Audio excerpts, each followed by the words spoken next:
नमस्कार। दैनिक पत्र पत्रिकाको संगालो कार्यक्रम अखबारमा यहाँलाई हार्दिक स्वागत गर्दछौं। प्राविधिक साथी राजु थापा र म श्रेया नेपाल। आज मिति 2080 साल साउन 25 गते बिहिबार, अधिक श्रावण कृष्ण पक्ष दशमी तिथि, तदनुसार अगस्त महिनाको 10 तारीक सन् 2023, नेपाल सम्वत 1143।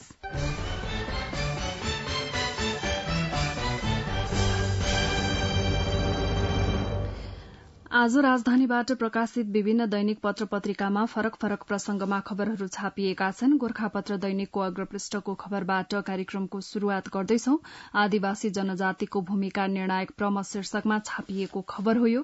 प्रधानमन्त्री एवं नेपाल कम्युनिष्ट पार्टी माओवादी केन्द्रका अध्यक्ष पुष्पकमल दाहाल प्रचण्डले नेपालको ऐतिहासिक विकास क्रममा सभ्यता, श्रम र राष्ट्र निर्माणमा आदिवासी जनजातिको भूमिका निर्णायक भएको बताउनु भएको छ। 29औं आदिवासी दिवसका अवसरमा बुधबार आयोजित कार्यक्रममा बोल्दै उहाँले जनजातिका हक अधिकार स्थापित गर्न निरन्तर लागि परेको बताउनुभयो।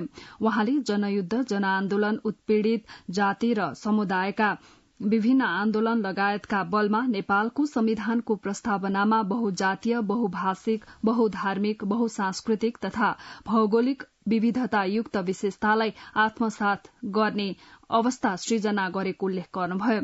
उहाँले आदिवासी जनजाति सम्बद्ध नीति निर्माणका लागि सरकारका तर्फबाट सहयोग गरिने बताउँदै जनजातिको भाषा, साहित्य, संस्कृति, दर्शनको विकासमा सरकारका तर्फबाट बजेटको व्यवस्था गर्ने प्रतिबद्धता व्यक्त गर्नुभयो।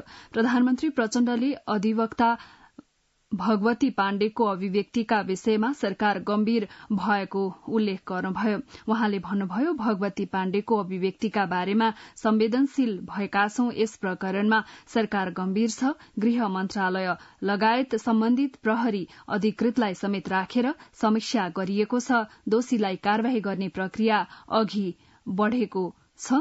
नेपालमा बहुजाति, बहुभाषिक, सामाजिक सद्भाव र एकता भएको उल्लेख गर्दै उहाँले जाति, भाषा, संस्कृतिमाथि अपमानित गर्ने भाषा सहन नसकिने प्रष्ट पार्नुभयो। आदिवासी जनजातिको भूमिका निर्णायक प्रम शीर्षकमा गोर्खापत्र दैनिकले अग्रपृष्ठमा खबर बनाएको छ।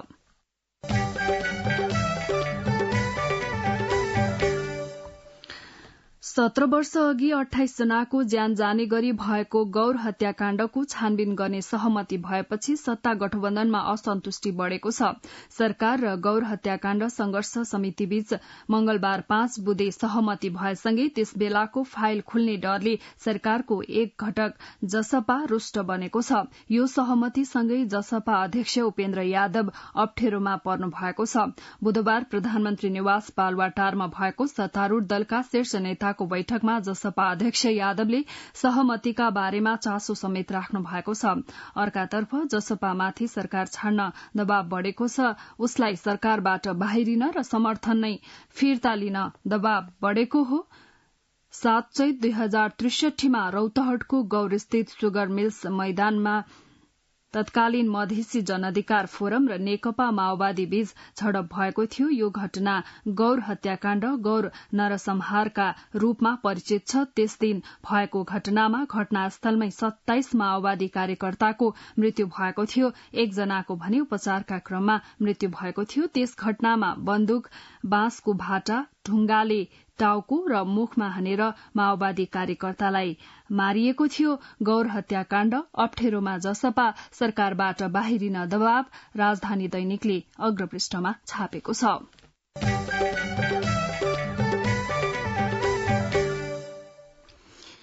संविधान जारी भएको झण्डै 9 वर्ष हुन लागे पनि संघीयता कार्यान्वयनका मूल विषयसँग सम्बन्धित कानून निर्माण भइ नसकेको विधायकी अध्ययनले निष्कर्ष निकालेको छ। संघीय संसदको माथिल्लो सदनको विधायन व्यवस्थापन समितिले गरेको अध्ययन अनुसार संविधानको मूल अन्तर्वस्तु संघीयता कार्यान्वयनकै कानून निर्माण बाँकी रहेको देखिएको छ। समितिले संविधानको हरेक भाग र धारा अनुसारका विषयमा कानून निर्माण प्रक्रिया सम्पन्न भयो वा नभएको अध्ययन गरेको छ। अध्ययन प्रतिवेदन राष्ट्रिय सभामा पेश भने भइसकेको छैन। सदनको अवरोध जारी रहेकाले प्रतिवेदन पेश हुन नसकेको विधायन समिति सचिव मनोज कुमार गिरीले बताउनुभयो। संवैधानिक प्रावधान कार्यान्वयनका लागि कुल 181 विषयमा कानून निर्माण हुनुपर्ने अध्ययनको निष्कर्ष छ, जसमा संघले 151 प्रदेशले 24 र स्थानीय तहले 6 विषयमा कानून बनाउनु पर्ने समितिको अध्ययनले देखाएको छ। यस्तै संविधानको अनुसूचीमा उल्लेखित एकल तथा साझा अधिकार सूचीका थप आधारभूत कानून समेत बनाउनु पर्ने निष्कर्ष समितिको रहेको छ। संघीयता कार्यान्वयन कानून बन्न ढिलाइ शीर्षकमा गोरखापत्र दैनिकले अग्रपृष्ठमा खबर बनाएको छ।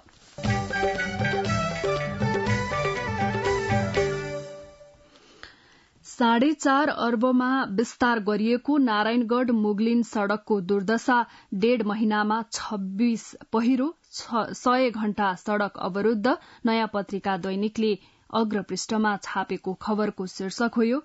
चितवनको इच्छाकामना गाउँपालिका 6 स्थित काली खोलामा मंगलबार बिहान 5 बजे लेदो सहितको पहिरो खसेपछि मुगलिन नारायणगढ़ सड़क 5 घण्टा 50 मिनट अवरूद्ध बन्यो। यसबाहेक मंगलबार नै 4 किलो नाम्सी खोला, टोपे खोला, काली खोला, तुइन खोलामा पनि पहिरो खसेको थियो। बिहान 8:15 बजे पहिरो पन्छाएर एकतर्फी सड़क सञ्चालन हुन नपाउँदै पुनः 10 मिनटमा नजिकैको टोपे खोलामा ठूलो पहिरो खस्यो। बिहान 11 बजे पहिरो पन्छाए पनि सड़क दुईतर्फी सञ्चालन हुन दिउँसो 2 बजेसम्म पर्खनु पर्यो। 14 असारमा तुइन पुलमै पहिरो खसेपछि अवरूद्ध नारायणगढ़ मुगलिन सड़क सञ्चालनमा आउन 27 घण्टा लागेको थियो। तर सड़क सञ्चालनमा आएको 24 घण्टा नबित्दै 16 असार बिहान 3 बजे फेरि सोही ठाउँमा पहिरो खस्यो। पहिरो खसेको 22 घण्टा पछि मात्र सड़क पुनः सञ्चालनमा आयो। 2072 मा सड़क स्तरोन्नति गर्दा 31 ठाउँमा पहिरोको जोखिम पहिचान गरिएको थियो। सड़क डिभिजनले ती ठाउँमा 50 करोड़ खर्च गरिसकेको छ, तर अझै पहिरो नियन्त्रणमा आउन सकेको छैन। नयाँ ठाउँमा पनि पहिरोको जोखिम बढ़ेको छ। सड़क डिभिजन कार्यालय भरतपुरका प्रमुख रमेश प्रसाद पौडेलका अनुसार त्यतिखेर जोखिम पहिचान भएका ठाउँमा चट्टान झर्न नदिन रड गाडेर जाली लगाउनेदेखि सड़क भत्किन नदिन नदी किनारमा पाइलिङ गर्ने र आरसीसी वाल लगाउने काम गरिएको थियो। दासढुङ्गादेखि मुगलिनसम्म झण्डै 24 किलोमिटरमा कहाँ कतिखेर पहिरो खस्छ भन्ने अनुमान गर्न सकिँदैन। सबै ठाउँमा पहिरो रोक्न नसकिने भएकाले अति जोखिम भएको 31 ठाउँमा पहिरोको जोखिम न्यूनीकरण गरिएको हो। उहाँले भन्नुभयो, 3 हप्ता अघि मात्र सड़क मुनि पनि 2 ठाउँमा पहिरो जोखिमको काम सम्पन्न गरिएको छ। त्यही भएर सड़क डिभिजनले आपतकालीन खर्च भनेर वार्षिक 80 लाख छुट्याउने गरेको छ। बर्खाको 4 महिना एउटा एक्सकाभेटर र 2वटा रोडर तयारी अवस्थामा राखेको छ। इन्जिनियर, सब इन्जिनियर र सुपरभाइजरको एक छुट्टै टोली पनि खटिन्छ। नयाँ पत्रिका दैनिकले अग्रपृष्ठमा छापेको छ।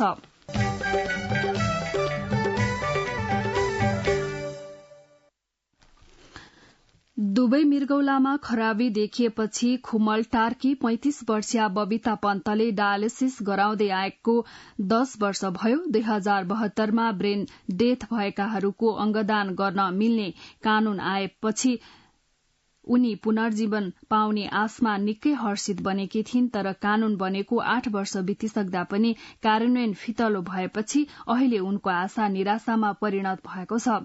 सबैलाई सास रहन्जेल आश हुन्छ, उनले भनिन्। खाउँ र लाउँ भन्ने उमेरमा रोगले च्याप्यो। अहिले मर्नु न बाँच्नु भएकी छु। तनहुका 40 वर्षीय जयराम थापा मगरलाई श्रीमती खिमसरा अंगदान गर्न तयार छिन्, तर म्याच नभएका कारण उनी पनि अंगदानको पर्खाइमा छिन्। जयराम धर्मभक्त राष्ट्रिय प्रत्यारोपण केन्द्रमा डायलिसिस गराउँदैछिन्। मुटु कमजोर भएका कारण डाक्टरले जति सक्दो चाँडो प्रत्यारोपण गर्न सुझाव दिएका छन्। श्रीमती खिमसराले भनिन्, कानून कडाईका साथ लागू नहुँदा मृत्यु पर्खिनुको विकल्प रहेन।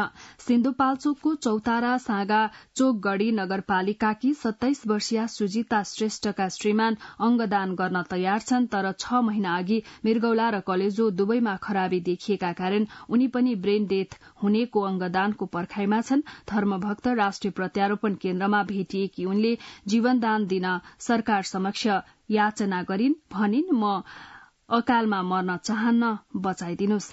स्वास्थ्य विभागको तथ्याङ्क अनुसार उनीहरू जस्तै मुलुकभरि डायलिसिस गराउँदै आएका बिरामीको संख्या 21,166 छ। सबैभन्दा बढ़ी काठमाण्डुमा 1,539 र सबैभन्दा कम रूकुम पूर्वमा 2 जना रहेका छन्। यस्ता बिरामीको संख्या मोरङमा 1,065, झापामा 893, सुनसरीमा 884, ललितपुरमा 793 जना रहेका छन्। चितवनमा 589, नवलपरासीमा 515, पाल्पामा 449 र स्याङ्जामा 423 रहेका छन्। सरकारले 2072 मा मानव शरीरको अंग प्रत्यारोपण नियमित तथा निषेध ऐन 2055 संशोधन गरेर ब्रेन डेथ भएकाहरूको अंगदान गर्न सक्ने कानूनी व्यवस्था गर्यो। तर ऐनको दफा 17 खमा व्यवस्था भए अनुसार ब्रेन डेथ भएका व्यक्तिको अंग झिक्ने, झिकेका अंग सुरक्षित राख्ने, अंग प्रत्यारोपण गर्नुपर्ने बिरामीको अभिलेख राख्ने तथा प्राप्त अंगलाई तोकिए बमोजिम प्राथमिकता क्रम अनुसार वितरण गर्ने व्यवस्था मिलाउन सकेको छैन। प्रत्यारोपणको पालो कुर्दै 19,000 सर्वसाधारण कान्तिपुर दैनिकले अग्रपृष्ठमा छापेको छ।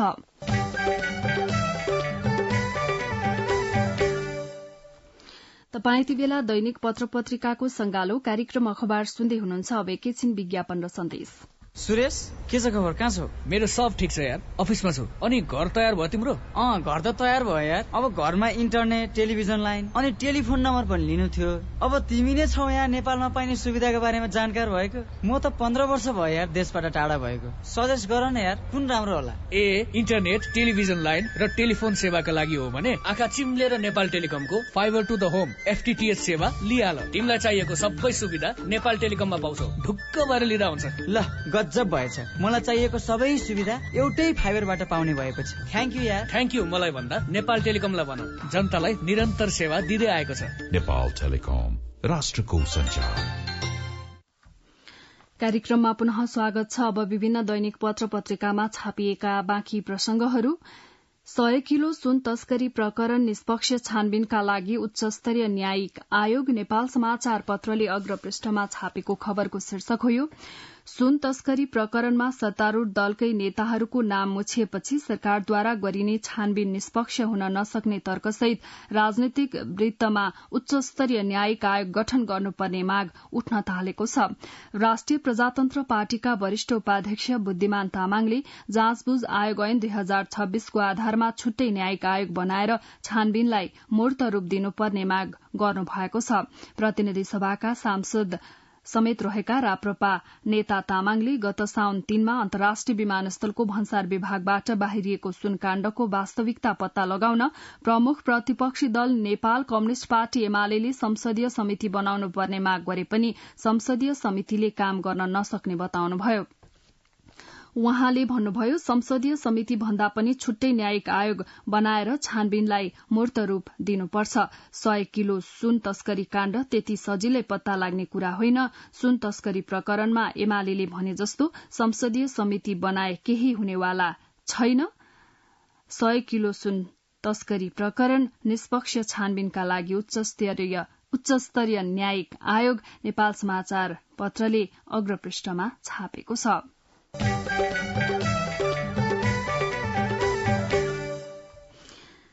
भ्रष्टाचारमा लिप्त कर्मचारीप्रति अख्तियार दुरूपयोग अनुसन्धान आयोग आक्रामक देखिएको छ। अख्तियारले 1 वर्षको अवधिमा 1 जना विशिष्ट तहका कर्मचारीसहित 356 राष्ट्रसेवक कर्मचारी विरूद्ध भ्रष्टाचारमा मुद्दा दायर गरेको पाइएको छ। यद्यपि उपल्लो तहका कर्मचारीहरू भने अख्तियारको कार्यवाहीबाट बस्ने गरेका छन्। सचिव सहसचिवहरू विभिन्न खाले नीतिगत भ्रष्टाचारमा संलग्न हुने गरेको भए पनि उनीहरूमाथि छानबिन हुन नसक्दा जोगिने गरेका हुन्। अख्तियारको कार्यवाहीमा बढ़ी मात्रामा खरिदार, सुब्बा, अधिकृत र उपसचिवसम्मका कर्मचारी पर्ने गरेका छन्। भ्रष्टाचारमा लिप्त कर्मचारीमाथि अख्तियार आक्रामक। 1 वर्षमा 356 कर्मचारीमाथि भ्रष्टाचार मुद्दा। नेपाल समाचार पत्रले नै अग्रपृष्ठमा छापेको छ।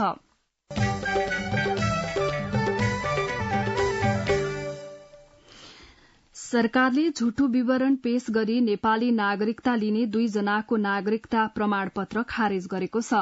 प्रधानमन्त्री तथा मन्त्री परिषदको कार्यालय सिंहदरबारमा मंगलबार बसेको मन्त्री परिषद बैठकले पर्सा र कास्कीबाट नागरिकता लिने 2 जनाको नागरिकता खारेजीको निर्णय गरेको हो। यो खबर गोरखापत्र दैनिकले अग्रपृष्ठमा छापेको छ। नेपाल सरकारका प्रवक्ता एवं संचार तथा सूचना प्रविधि मन्त्री रेखा शर्माले बुधबार मन्त्री परिषदका निर्णय सार्वजनिक गर्दै जिल्ला प्रशासन कार्यालय पर्साबाट 2077 कार्तिक 25 गते अमन चौधरी अग्रवालले झुटो विवरण पेश गरी वंशजका आधारमा लिएको नागरिकता खारेज गरिएको बताउनुभयो।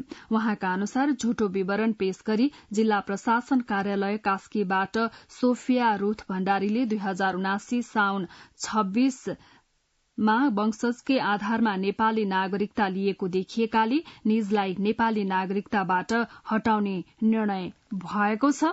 गोरखापत्र दैनिकले अग्रपृष्ठमा छापेको छ।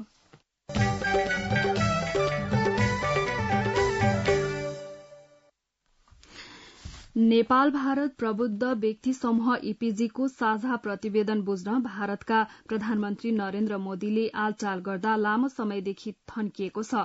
प्रबुद्ध व्यक्ति समूहले तयार पारेको साझा प्रतिवेदन तयार भएको 4 वर्षमा पनि भारतका प्रधानमन्त्री मोदी मौन रहँदै बुझ्न आलटाल गरिरहनु भएको छ। भारतका प्रधानमन्त्रीले नबुझ्दा नेपालका प्रधानमन्त्रीले समेत सो प्रतिवेदन बुझ्न सक्नु भएको छैन। प्रबुद्ध समूह तथा सरोकारवालाहरूले ईपीजी प्रतिवेदन दुवै मुलुकका प्रधानमन्त्रीले बुझ्न नमानी सार्वजनिक गर्न सुझाव दिइरहेका छन्। गत शुक्रबार मात्रै टंक प्रसाद आचार्य स्मृति प्रतिष्ठानले पाटन ढोकामा आयोजना गरेको छिमेक सम्बन्ध र ईपीजी प्रतिवेदन पूर्व राष्ट्रमन्त्रीहरू र ईपीजी सदस्यहरूसँग संवाद कार्यक्रमका वक्ताले भारतले बुझ्न नमाने नेपालका प्रधानमन्त्री वा परराष्ट्र मन्त्रीलाई प्रतिवेदन बुझाउनु पर्ने सुझाव दिएका थिए। राजधानी दैनिकले अग्रपृष्ठमा छापेको छ।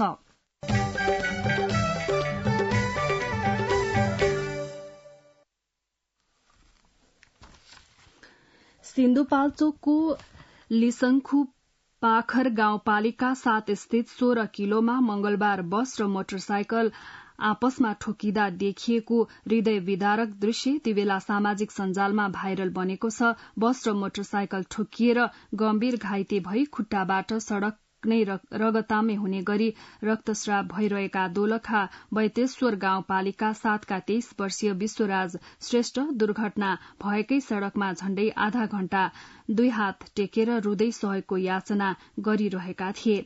तर घटनास्थलमा उभिएको भीड़ले उनको उद्धारमा चासो गरेन। उल्टै केही मानिस त्यो हृदय विदारक तस्विर र भिडियो खिच्न लागिरहेको देखिन्छ। सहयोगको याचना सहित विश्वराज छटपटाइरहे। भीड़ फोटो खिच्दै रमिते बनिरह्यो। नयाँ पत्रिका दैनिकले अग्रपृष्ठमा छापेको छ।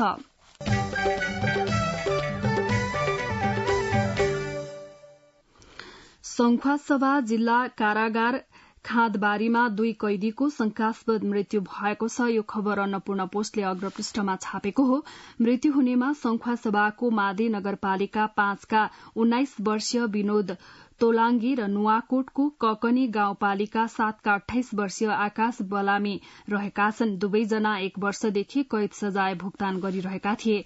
उनीहरू बुधबार बिहानको राति 1 बजेतिर भाग्नलाई शौचालयको झ्यालको रड काटेर कम्पाउण्डमा निस्किएका थिए। त्यसपछि प्रहरीले नियन्त्रणमा लिएको थियो। प्रहरी नियन्त्रणमा नै उनीहरूलाई कुटपिट गरेको र मृत्यु भएको प्रत्यक्षदर्शी बताउँछन्। तर प्रहरी भने कारागार प्रशासनलाई जिम्मा लगाएपछि उनीहरू बीच भएको झडप सो घटना भएको दावी गर्छ। स्थानीय शारदा बजगाई बिहानको राति 1:30 बजेतिर कारागारको कम्पाउण्डबाट अय्या भनेर कराएको आवाज सुनेपछि हेर्दा 4-5 जना सादा पोसाकका प्रहरीले 2 जनालाई निर्घात कुटपिट गरिरहेको आफूले देखेको बताउँछिन्। जेलबाट फुत्किएका 2 कैदीको मृत्यु शंकास्पद अन्नपूर्ण पोस्टले अग्रपृष्ठमा छापेको छ।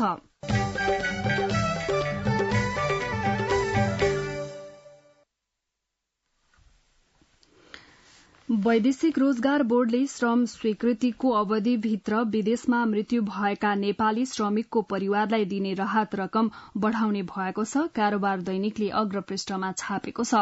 श्रम रोजगार तथा सामाजिक सुरक्षा मन्त्री शरद सिंह भण्डारीको अध्यक्षतामा हालै बसेको बोर्ड बैठकले मृतकका परिवारलाई दिने आर्थिक सहायता रकम बढ़ाउने निर्णय गरेको हो। अहिले मृतकका परिवारलाई 7 लाख रूपियाँ दिइदै आएको छ। यो रकम बढ़ाउने निर्णय भए पनि कति भन्ने निर्णय भइसकेको छैन। राहत रकम निर्धारण गर्न श्रम सचिव केवल प्रसाद भण्डारीको नेतृत्वमा अध्ययन समिति गठन गरिएको छ। यही समितिको सिफारिश अनुसार रकम तोकिनेछ। कारोबार दैनिकले अग्रपृष्ठमा छापेको छ।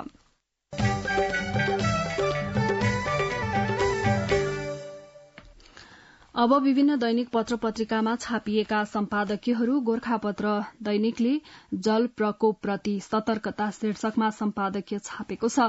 मनसून प्रारम्भ हुनुको पूर्व घड़ीमा सरकारले जोखिम न्यूनीकरण र प्रतिकारको योजना बनाएको थियो। यतिखेरको प्रकोपमा सुरक्षाकर्मीले वृद्ध वृद्धा बालबालिका र अशक्तलाई पिठ्यूमा बोकेर उद्धार गरिरहेका दृश्यले सुरक्षाकर्मीप्रति सम्मान बढ़ाएका छन्। गोरखापत्र दैनिकले सम्पादकीय छापेको छ। नागरिक दैनिकले स्वास्थ्य लगानी डुबाउँदै सरकार शीर्षकमा सम्पादकीय छापेको छ।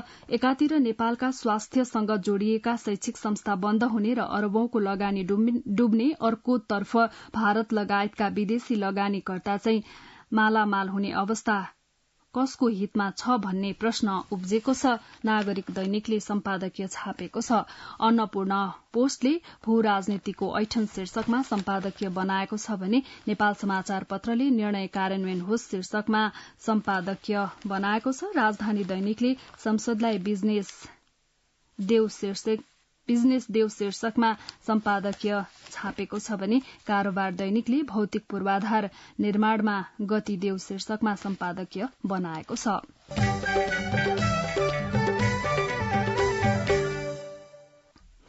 विभिन्न दैनिक पत्र पत्रिकामा छापिएका सम्पादकीयहरूपछि अब बाँकी प्रसंग छोटकरीमा। किन बढ़्यो गोलभेड़ाको मूल्य शीर्षकमा अन्नपूर्ण पोस्टले भित्री पृष्ठमा खबर बनाएको छ। कालीमाटी तरकारी बजारमा गोलभेड़ाको आपूर्ति 81 घट्दा मूल्य भने चर्किएको छ। 1.5 महिना अघिसम्म दैनिक 80 देखि 95 टन गोलभेड़ा भित्रिन्थ्यो। अहिले दैनिक 29 देखि 35 टन हाराहारीमा मात्रै भित्रिने गरेको छ। बजारमा माग भइरहँदा आपूर्तिमा भने निकै कमी आएको छ। गोलभेड़ाको थोक मूल्य प्रति किलोग्राम 100 रूपियाँ माथि पुगेको छ। बजारमा खुद्रा मूल्य भने ठाउँ अनुसार प्रति किलोग्राम 180 देखि 200 रूपियाँसम्म पुगेको छ। अन्नपूर्ण पोस्टले भित्री पृष्ठमा छापेको छ। नागरिक दैनिकले भित्री पृष्ठमा मकवानपुर पहिरोमा थप 2 को शव भेटियो, 3 अझै बेपत्ता शीर्षकमा खबर बनाएको छ। मकवानपुरको बागमती गाउँपालिकाको पहिरोमा परेर बेपत्ता भएका 5 जना मध्ये बुधबार थप 2 जनाको शव फेला परेको छ। पहिरोमा हराइरहेका बागमती 5 का 60 वर्षीय अक्कल बहादुर स्याङतान र उनकी 22 वर्षीय छोरी शिलाको शव फेला परेको हो। पहिरो खसेको भन्दा करिब 10 किलोमिटर टाढा सिन्धुलीको हरिहरपुर गढ़ीमा रहेको बागमती नदी बगरमा उनीहरूको शव फेला परेको जिल्ला प्रहरी कार्यालय मकवानपुरका प्रवक्ता प्रहरी नायब परीक्षक टेक बहादुर कार्कीले जानकारी दिनुभयो। नागरिक दैनिकले भित्री पृष्ठमा छापेको छ। कान्तिपुर दैनिकले भित्री पृष्ठमा बाढ़ीले 250 परिवार विस्थापित शीर्षकमा खबर छापेको छ।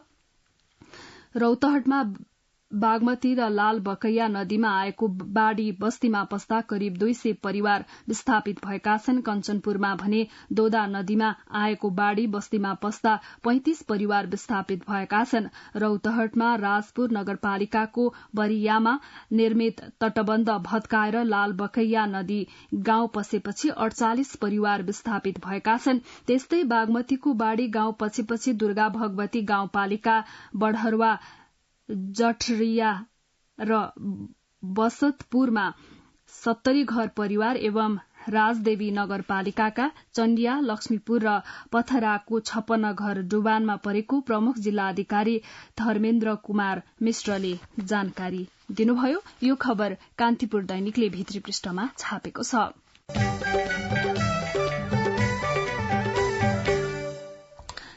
यिनै विभिन्न दैनिक पत्र पत्रिकामा छापिएका विविध प्रसंगसँगै हामी कार्यक्रमको अन्त्यमा आइपुगेका छौं। प्रविधिमा सहयोग गर्नुहुने राजु थापालाई धेरै धन्यवाद दिँदै म श्रेया नेपाल पनि बिदा हुन्छु। यसपछि कार्यक्रम अन्तर्संवाद सुन्न सक्नुहुनेछ। हवस् त, नमस्कार।